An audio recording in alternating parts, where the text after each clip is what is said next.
Questão 2. Um disco de raio R igual a 0,5 metros gira em torno de um eixo fixo, passando pelo centro do disco, com uma velocidade angular constante de ômega igual a 10 radianos por segundo. Letra A. Qual é a velocidade de translação V de um ponto na borda do disco? Então lembra, aqui é o caso do disco maior, do disco de fora, de 0,5 metros. Aqui está 5, mas é 0,5. Tá? Imagina um ponto na borda desse disco. Lembra que a gente viu que qualquer ponto que está em movimento circular, ele tem dois tipos de velocidade. A velocidade angular, que é o ômega, que vai manter ele no movimento circular, e a velocidade em linha reta, tá? Que é o v.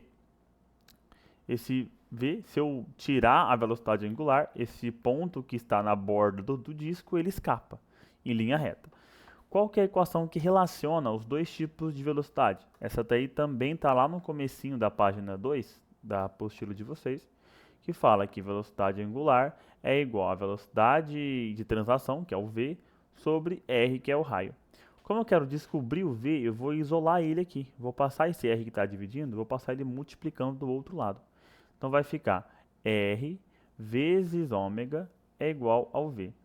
O r, que é o raio, e o ômega, que é a velocidade angular, eu já tenho. Então é só substituir.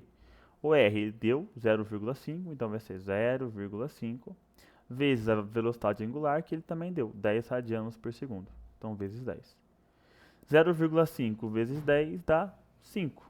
Portanto, a velocidade escalar, a velocidade de translação é 5 metros por segundo. Sempre que eu estou falando de velocidade escalar, velocidade de translação v, eu vou medir ela em metros por segundo. Tá? Letra B. Se o ponto se encontra a uma distância r igual a 0,2 metros do centro do disco, qual será a sua velocidade escalar? Então aqui eu tenho um raio um pouco menor, tá vendo? De 0,2 metros. Tá? Nesse caso, a gente tem que lembrar que o movimento aqui é no mesmo eixo, tá? Os dois discos estão no mesmo eixo fixo, no centro aqui, tá? Se vocês forem lá no comecinho da página 3, lá a gente consegue ver que os movimentos no mesmo eixo, ó, tá aqui. Movimento, cadê? Aqui. Movimento no mesmo eixo, a velocidade angular é igual em todos os pontos, tá? Então, nesse caso, a velocidade angular do disco de fora é a mesma velocidade angular do disco de dentro, tá? Então, a velocidade angular nesse caso também vai ser 10 radiano por segundo, tá?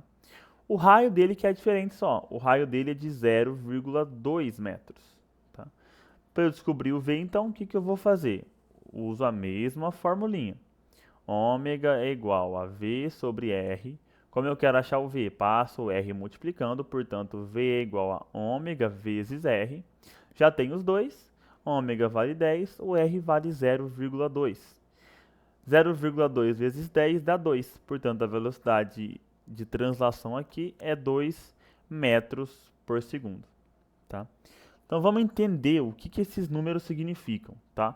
A velocidade de rotação, a velocidade angular dos dois é a mesma. Só que concorda comigo que para um disco menor dar uma volta completa, ele tem que andar um pouco menos. Então a velocidade em linha reta dele é um pouco menor do que a velocidade em linha reta do disco grande, porque o raio do disco grande é maior. Então, para dar uma volta completa, como eles têm a mesma velocidade angular, eles dão uma volta completa ao mesmo tempo, tá?